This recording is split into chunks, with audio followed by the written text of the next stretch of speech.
A few weeks ago, the Cockroach Janta Party or CJP was at the center of one of India's biggest youth protests. Its main demand was action over India's education system, including the resignation of Union Education Minister Dharmendra Pradhan. Then on July 25, Pradhan resigned. The government also agreed to several additional demands and CJP called off its main agitation.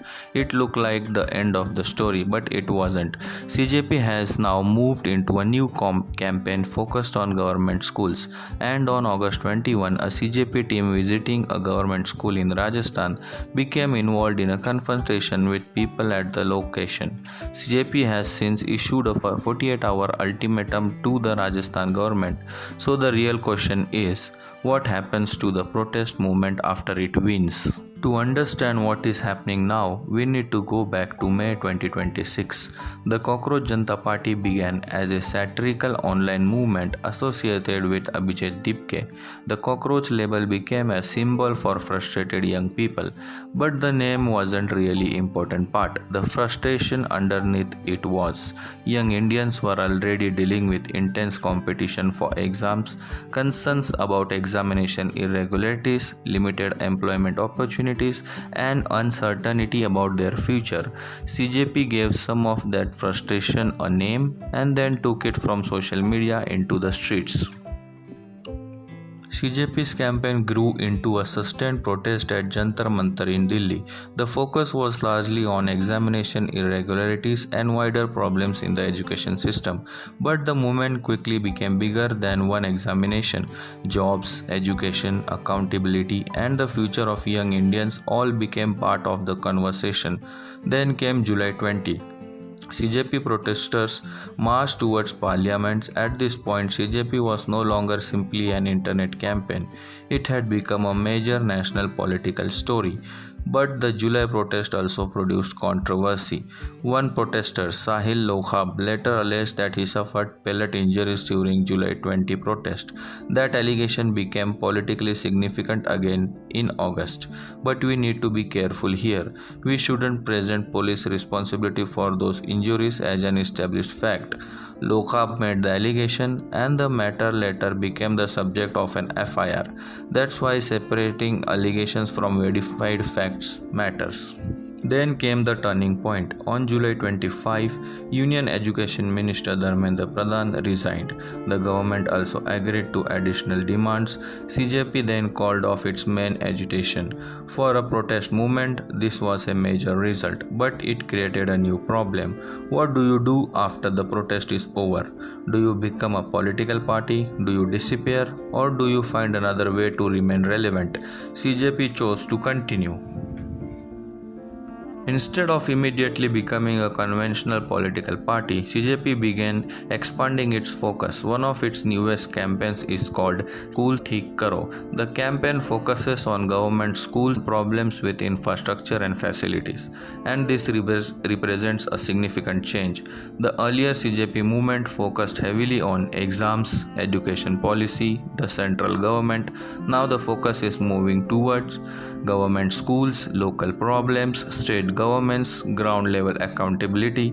In other words, CJP appears to be trying to move from a protest campaign towards a grassroots movement, and that is much harder. A protest can bring thousands of people together around one clear demand, but building something that lasts requires organization, credibility, and continued public support. That new strategy has already produced a major confrontation. On August 21, a CJP team visited a government school in Jaipur district as part of the School Thik Karo campaign. A confrontation broke out with the people at the location. CJP alleged that its volunteers were attacked and that vehicles were damaged. CJP also alleged that BJP-linked individuals were involved, but we should not present that allegations as established fact. Different accounts of the incident have been reported and matter has resulted in police complaints and FIRs.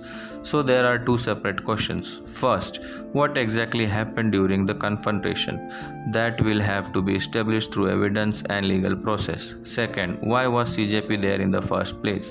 CJP says it is trying to highlight problems in government schools and pressure authorities to address them.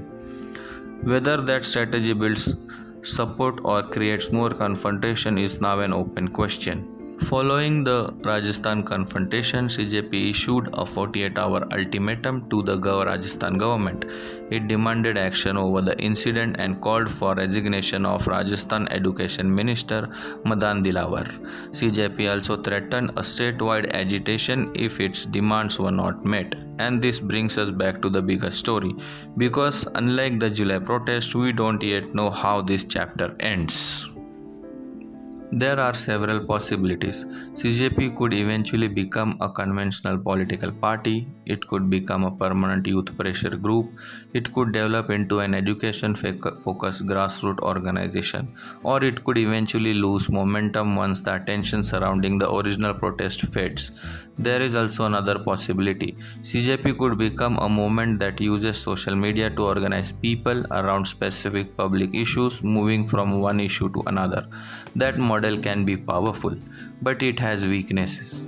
Every new campaign has to convince people that it is worth supporting. The original CJP movement had a very clear emotional issue: exams, education, jobs, and the future of young Indians. Now the movement is asking people to focus on government school infrastructure and local accountability. That could broaden its support, or it could make the movement harder to define. CJP's first major test was whether an online youth movement could bring people into the streets. It did. Its second test was whether it could turn protest into political pressure. It achieved a significant result with the resignation of Education Minister and government concessions. But its hardest test may be happening now. Can CJP remain relevant after its biggest victory? Can it turn public frustration into long-term organization? And can it challenge institutions without allowing political confrontations to become the story itself? Because winning a protest is one thing, building something after the protest is over is something completely different, and that is what we'll be watching next. This is Research Room.